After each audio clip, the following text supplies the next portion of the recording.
나의 은혜 끝없는 빛에 계신 분 한밤에도 날 찾아오시네. 부어주신 그 율로 변호하시고 주의 이름 나 살게 하시네. 난 가리라 주님이 부르시는 곳, 날 버리리 참 생명 찾으러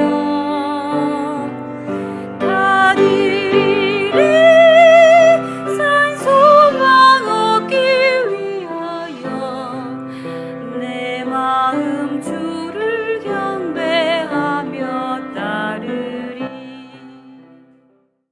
말씀을 읽도록 하겠습니다. 자, 요한복음 5장 5절에서부터 9절.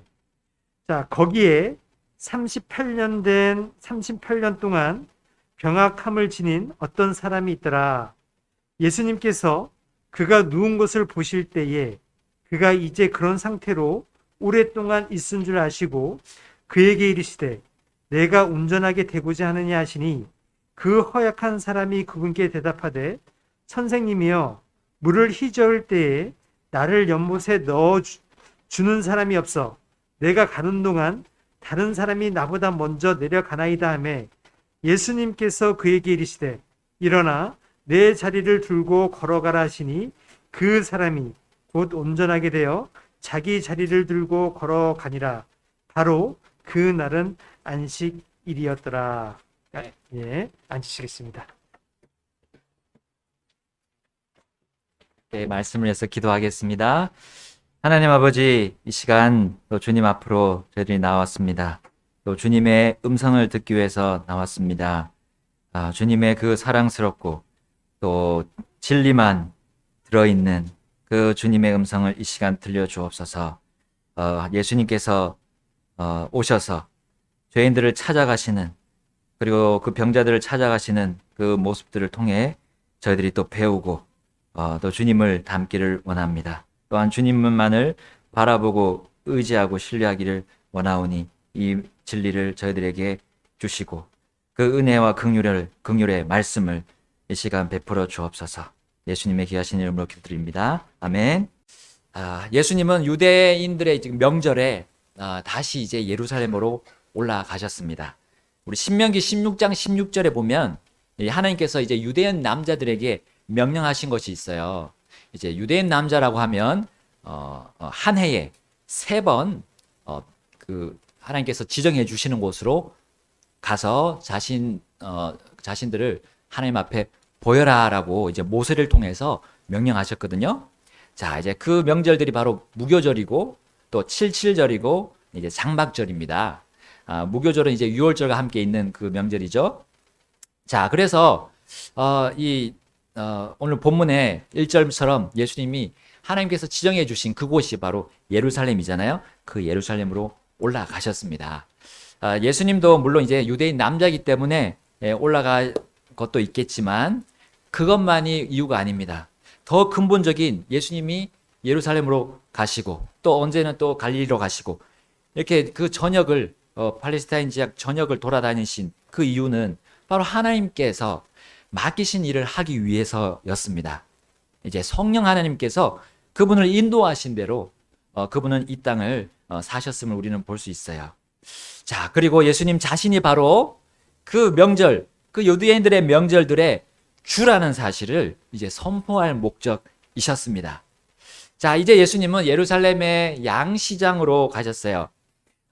당시 명절이 이제 무교절일 가능성이 아주 높다는 것을 여기서 볼 수가 있습니다. 유월절, 무교절일 가능성이 있다는 것을 여기 양시장을 통해서 볼 수 있는데 이제 그 어린 양을 사서 유대인들이 그 뼈를 꺾지 않고 구워 먹었던 그 명절이 바로 유월절입니다.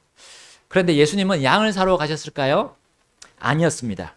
그분은 양시장 곁에 있던 연못 쪽으로 이제 발길을 돌리셨습니다. 자, 그 연못의 이름은 바로 긍휼의 집이라는 뜻의 베데스다였습니다. 베데스다. 자, 그 연못 주위에는 주랑이 5개가 있다고 오늘 본문에 나오죠. 주랑이 5개 있습니다. 근데 그 주랑이 무엇입니까? 이 벽이 없는 지붕과 기둥만으로 되어 있는 복도를 의미합니다. 자, 그 주랑들이 5개가 있는데 그 안에 보니까 예수님 보니까 수많은 병자들이 거기 있었어요. 허약한 자, 눈먼 자, 다리 저는 자, 몸이 오그라든 자, 이런 병을 가진 사람들이 모여 있었습니다. 왜냐하면 그 긍휼의 집이라 불리는 베데스다 연못이 병든 몸을 온전하게 하는 그런 어떤 치료의 힘이 있다고 전해졌기 때문이에요. 자, 그 방식이 어떤 치료 그 방식이 어땠습니까? 어떻게 그런 놀라운 일이 일어났다고 전해졌습니까? 우리 5장 4절 말씀 보게 되면 이렇게 나오죠. 우리 함께 읽어보겠습니다. 5장 4절 시작. 이는 어떤 때에 천사가 연못에 내려와 물을 휘저었고 물을 휘저은 뒤에 누구든지 먼저 들어가는 자는 무슨 병에 걸렸든지 온전하게 되었기 때문이더라 했어요. 자, 그러므로 이 불치의 병을 가진 사람들이 그 물이 휘저어질 때를 기다렸던 거예요. 거기서. 예수님은 그렇게 기다리고 있는 자들에게 다가갔습니다. 그리고 그 많은 병자 중에 한 사람을 보셨어요. 그 사람은 무려 38년 동안 불치의 병을 가지고 지닌 그 병을 지닌 사람이었어요. 자, 38년이면 지금 예수님의 나이보다 많은 거죠. 예수님은 당시 30살에서 한 31살 정도 되셨는데 38년 동안 지금 이렇게 앓고 있었어요. 자, 예수님께서 태어나시기 전부터 이 사람은 쇠약해졌고 그 기진해지는 병을 가진 채로 몸이 기진해지고 힘이 다 빠져나가는 그 병을 가진 채로 살아왔던 사람이었습니다. 지난 38년 동안 이 병자는 자신의 이 병을 고치려고 얼마나 노력했을까요? 그러나 그 병을 고치지 못한 채 이제 마지막 그 뿌리를 잡으려고 풀뿌리를 잡으려고 이제 이 베데스다 연못에 와 있습니다. 그리고 언제 있을지 모르는 그 긍휼, 그 불확실한 긍휼을 얻으려고 기다리고 있었어요. 자, 그때 그 병약자 앞에 긍휼의 주님이 그 긍휼의 집 베데스다보다 더 가깝게 다가오셨어요. 여러분, 이 병약자, 이 사람은, 이 38년 된 병약자는 누구를 말해줍니까? 몸에 병이 있든지 또 병이 없든지 상관없이 죄로 고통받는 모든 사람을 말해주고 있습니다. 그럼 우리 구약과 신약에 나오는 그런 불치의 병을 가진 사람들이 나오는데 그 하나님의 긍휼을 받아서 고침을 받은 사람들이 있죠. 자, 그 가운데 이 이스라엘 백성들이 있습니다. 그들은 불뱀에 물려가지고 이제 죽기 얼마 남지 않은 그런 때, 그런 상황에 있었어요. 또한 무수한 공적을 쌓았던 그 시리아 장군 나아만이 있었습니다. 그 나아만이 그 공적이 다 필요 없는 상황에 처했어요. 왜냐하면 나병에 걸렸기 때문에, 문둥병에 걸렸기 때문이었어요. 또 유다 왕, 그 선한 왕이었던 히스기야 왕이 이제 죽음에 처해 있었습니다. 그를 죽음으로 몰아가놨던 그 몸에 난 종기, 그 종기에 걸렸어요. 자, 그리고 우리 신약에 나오는 예수님 앞에 나왔던 그 온갖 질환에 걸렸던, 온갖 종류의 질환에 걸렸던 그 모든 사람들은 자신을 영원한 죽음으로 인도하는 죄를 가지고 태어난 그 상태임을 보여주는 것이었어요. 심지어 이 38년 된 병약자의 그 병의 근원 또한 죄였던 겁니다.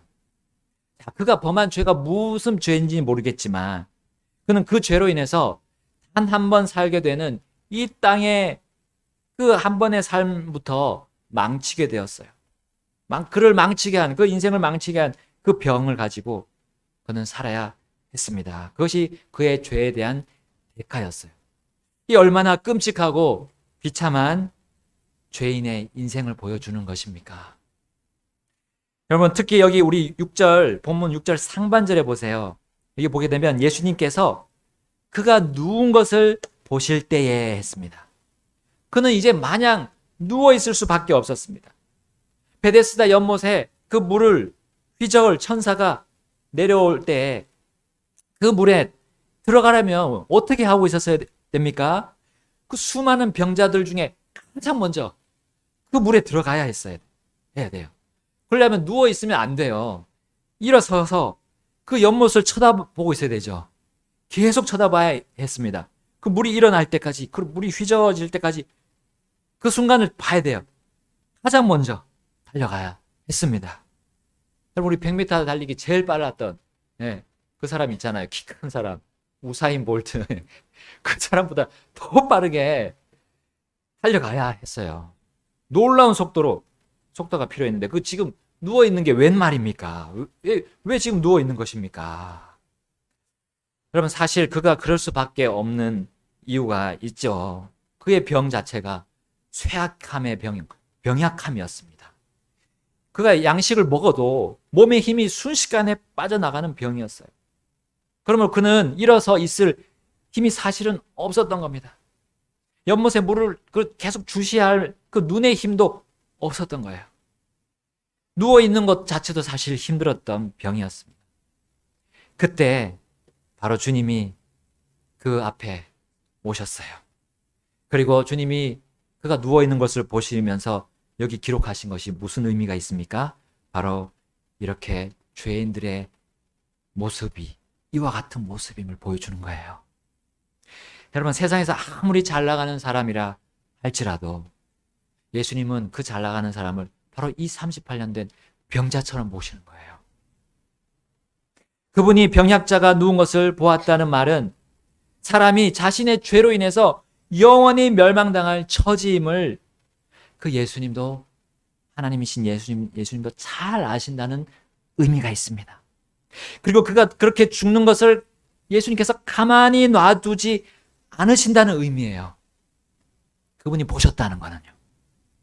자, 이제 그에게 가서 그를 깨우시는 말씀을 한번 들어봅시다. 우리 5장 6절 함께 읽겠습니다. 처음부터 시작.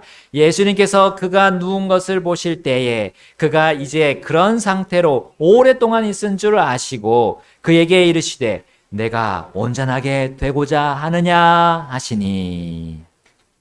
내가 온전하게 되고자 하느냐.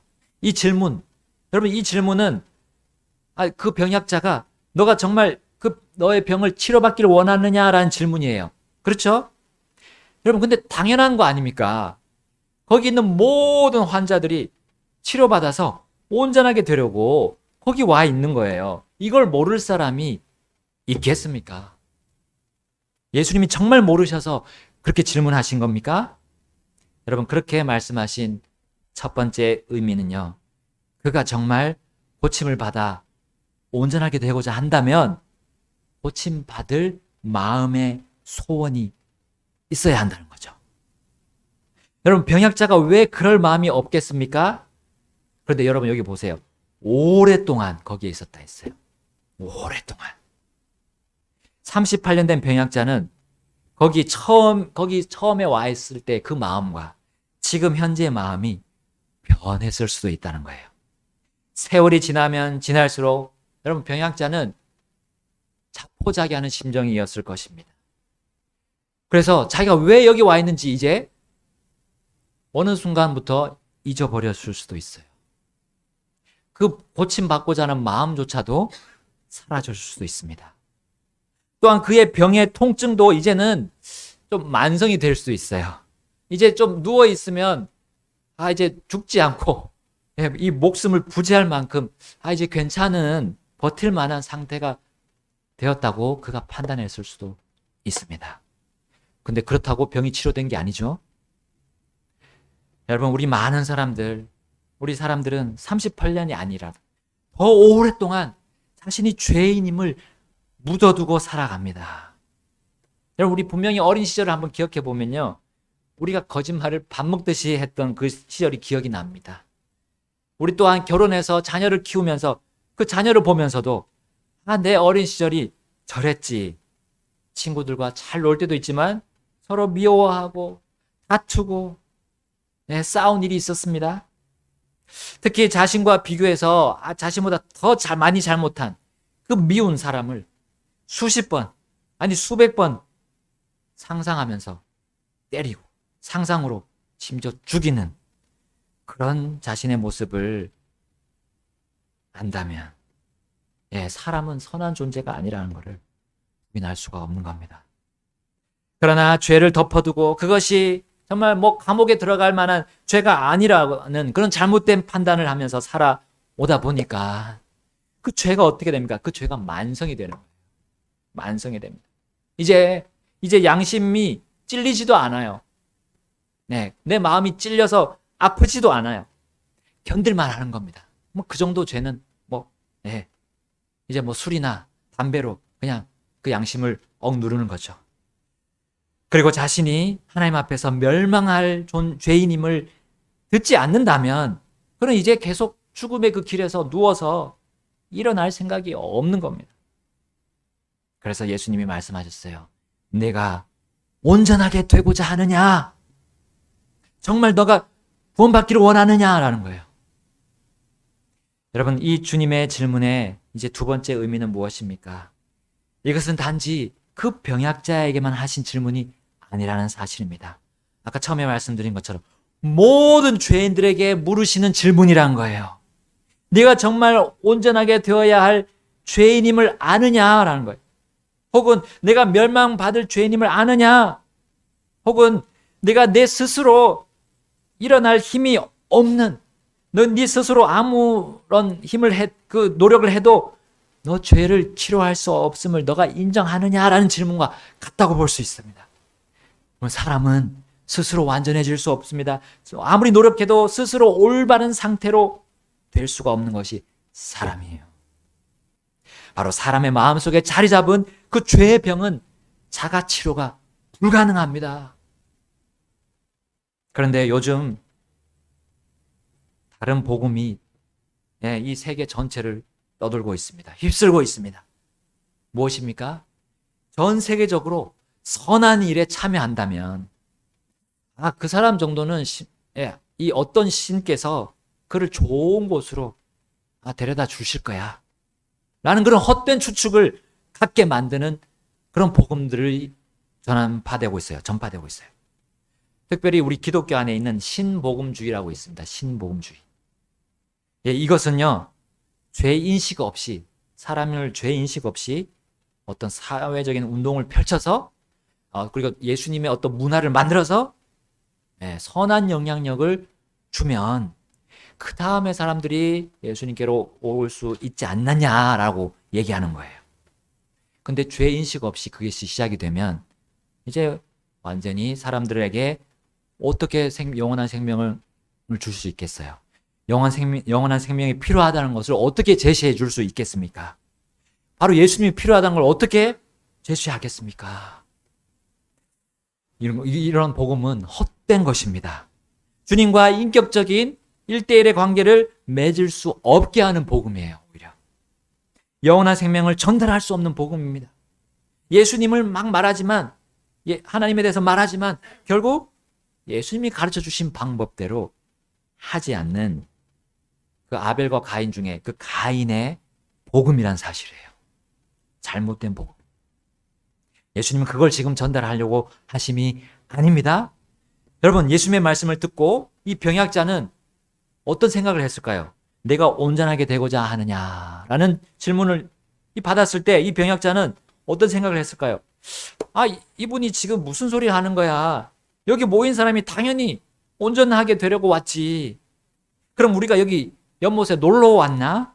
라고 생각하지 않았을까요? 근데 그가 문득 이렇게 생각했을 수 있습니다. 잠깐. 그런데 왜 내가 지금 누워만 있는 거야? 언제 물이 휘저질지도 모르는데 내가 지금 누워있네? 라고 하면서 자신의 병을 대하는 자신의 어리석은 지금 현실을 살피지 않았을까 생각합니다.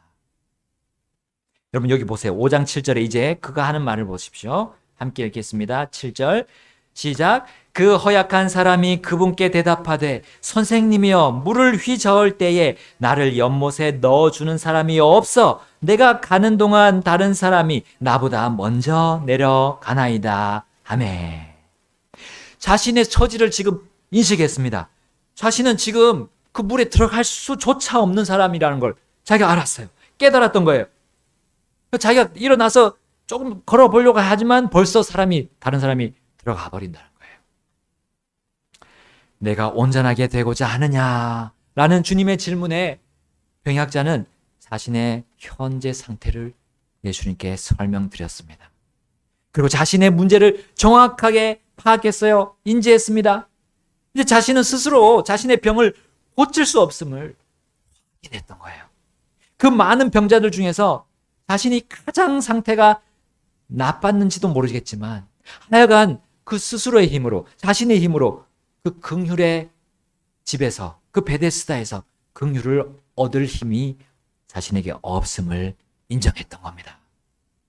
여러분, 베데스다는 사실 단지 허울 좋은 인간들이 만든 상상과 이상의 그런 산물일 뿐이에요. 사람이 열심히 노력해서 구원을 얻을 수 있다는 그런 헛된 상상입니다. 이 지상을 유토피아로, 지상천국으로 만들 수 있다고 말하는 그런 헛된 생각이에요. 베데스다는 결코 사람의 힘으로 이루거나 도달할 수 없는 그런 영역일 뿐입니다. 그 긍휼의 집은 사실 긍휼의 주이신 하나님의 아들 예수님과는 상관이 없었던 거예요. 긍휼이라는 이름이 있었지만 스스로 긍휼을 만들거나 얻을 수 없는 바로 사람이 만든 종교에 불과했습니다. 사실 모든 죄인들이 죄에서 벗어나려고 발버둥치는 모습이 그 베데스다에 투영된 거예요. 베데스다라는 것에 그것이 상징적으로 보여준 겁니다. 베데스다라고 이름 붙인 연못은 여러분 마치 이 세상에서 건강 없이, 그리고 빈곤 없이, 우환 없이 살 수 있다고 하는 그런 거짓 가르침이에요. 여러분, 우리 어떤 사람도 이 세상에서 그렇게 살 수 없습니다. 그럼에도 어떤 사람이 마치 금수저에서 태어나고 정말 질서정연한 집안에서 보호받고 교육받는다 해도 이제 그 앞에 죽음이 다가왔을 때 그는 어떻게 됩니까? 죽음 앞에 아무 힘을 쓸 수가 없어요. 모든 인간이 태어나면 반드시 죽는다는 사실을 볼 때 그가 이 세상에 아무 불행 없이 살아왔다 해도 그 삶이 무슨 의미가 있습니까? 죽은 후에도 계속 그렇게 살 수 있다는 그런 확실한 뭔가가 있습니까? 뭐 자기 신념으로 그렇게 할 수 있죠. 근데 그것은 자기가 그렇게 그런 교리를 만들지 않는 이상은 그는 결국 자신이 허무한 존재이고 먼지일 뿐임을 알게 되는 겁니다. 설령 어떤 병자가 베데스다에서 그 불치의 병이 치료됐다 하더라도 그 마음속에 있는 그 죄의 병은 고침받을 수 없다는 것을, 그 베데스다에서 고침받을 수 없다는 것을 알게 되는 거예요. 그러나 긍휼의 집이 아니라 긍휼의 주이신 예수님은 죄의 병을 고칠 수 있으셨습니다. 그래서 예수님께서 하신 말씀, 내가 온전하게 되고자 하느냐, 그 말은 그의 병만이 아니라 그가 가진 죄의 병, 그 베데스다도 고칠 수 없는 그 죄의 병도 너가 그거로부터 온전하게 되고자 하느냐라는 질문과 같은 거예요. 여러분, 이 모든 병들을 고칠 수 있는, 그리고 죄의 병을 고칠 수 있는 이 유일한 의사이신 예수님께서 이제 그에게 처방책을 하나 마련하셨습니다. 그리고 말씀하셨어요. 5장 8절 읽겠습니다. 함께 읽겠습니다. 시작. 예수님께서 그에게 이르시되 일어나 내 자리를 들고 걸어가라 하시니. 이게 무슨 소리입니까? 이게 무슨 소리예요? 계속 누워만 있을 수밖에 없는 이 사람이 어떻게 일어날 수 있습니까? 제대로 걸을 수도 없어서 그 자리를 깔고 누워있던 병약자가 아닙니까? 그런데 그에게 일어날 뿐만 아니라 그 자리를 들으라고 했어요. 그 허약한 힘으로 자기 몸도 가눌 힘이 없는데 그 자리까지를 어떻게 들 수 있겠습니까? 그는 이렇게 생각할 수 있습니다. 저는 힘이 없어요. 그럴 힘이 없다고요. 제가 그럴 수 있다면 베데스다에 벌써 들어가서 온전하게 되었지요 라고 반박할 수 있었습니다. 그런데 그 병약자가 그 말씀을 듣고 어떻게 되었습니까? 5장 9절 말씀을 읽겠습니다. 시작. 그 사람이 곧 온전하게 되어 자기 자리를 들고 걸어가니라. 바로 그날은 안식일이더라. 그 말을 듣고 온전하게 되었습니다. 그가 하려고 한 게 없어요. 그가 이 몸을 일으키기도 전에 그가 온전하게 되었음을 여러분 주목하십시오. 그분의 말씀, 일어나 내 자리를 들고 걸어가라 하는 말씀에 의해서 그는 온전하게 되었습니다. 예수님은 이미 그 병약자의 마음이 어떠한 상태인지를 아셨어요. 베데스다가 아니라 그가 이제 바로 자신에게 집중하는 것을 보셨어요. 더 이상 자신의 힘으로 자신의 병을 고치려고 하지 않으려는 그 마음을 보셨어요. 오직 자신이 하라는 대로 하리라 라는 그 생각을 하고 있음을 예수님은 아셨습니다. 그러므로 그는 행위를 하기 전에 이미 믿음을 가지고 있었던 거예요. 우리는 행위로 의롭게 될 수 없습니다. 행위로 우리의 죄를 고칠 수가 없어요. 우리 죄를 씻을 수가 없어요. 오직 믿음으로 의롭게 됨을 이 대목에서 우리는 볼 수가 있습니다. 여러분, 사람은 자신이 멸망받을 죄인임을 인식하고 그 죄의 병을 치료받기를 갈망하는 마음이 있을 때 그에게 확실한 구원자와 주님이신 예수님을 볼 수 있게 되는 겁니다. 병약자는 자신의 죄가 용서되었을 뿐만 아니라요, 그의 몸에 힘이 돌아왔음을 단번에 알 수 있었습니다. 왜냐하면 38년 동안 그 힘이 없는 채로 있었기 때문에 그 힘에 몸이 확 들어온 걸 느낄 수가 있었어요. 그리고 몸을 일으켰습니다. 그리고 자신이 항상 깔고 있었던 그 꽤 무거웠던 그 자리, 그 침상을 또 접어들었습니다. 그리고 힘있게 걸어갑니다. 이제는 베데스다를 앞으로 하지 않고 뒤로 한 채 확신 있고 힘차게 앞으로 걸어 나갔던 겁니다. 그 13절에 보면 당시 그는 자신을 고쳐준 분이 누구인지 그 이름을 몰랐던 거예요. 다만 그는 그분의 말씀대로 했던 겁니다.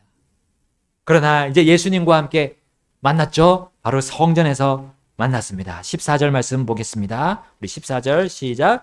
그 뒤에 예수님께서 성전에서 그를 만나 그에게 이르시되 보라, 내가 온전하게 되었으니 더 심한 것이 내게 생기지 않도록 다시는 죄를 짓지 말라 하시매.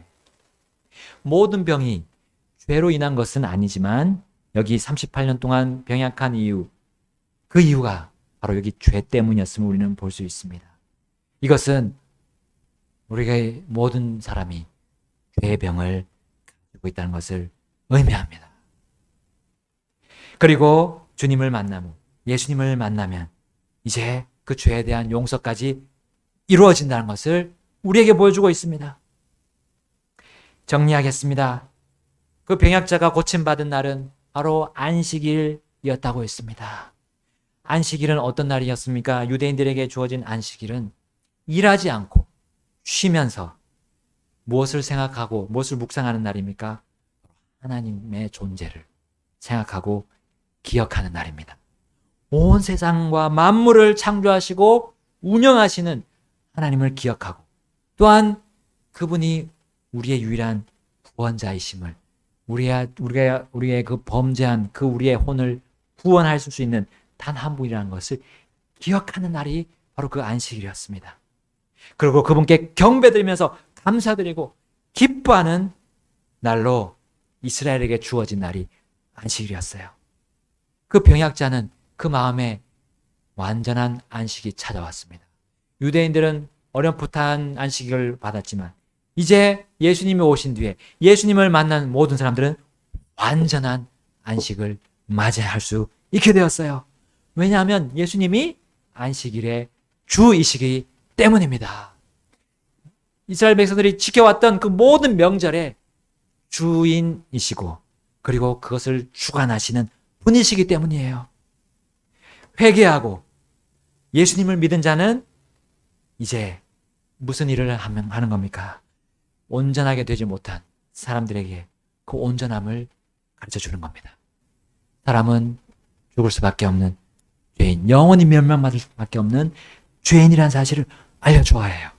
그리고 그걸 절감하는 사람에게 구원자 예수님을 그애들에게 보여주면 그들 마음에 완전한 평안이 찾아옵니다. 완전한 안식이 찾아오는 겁니다. 우리를 그렇게 구원하신 이유가 바로 이렇게 이 일을 하기 위해서 우리를 불러주셨습니다. 우리 하나님 앞으로 나가서 결단하시겠습니다. 같이 기도하시겠습니다.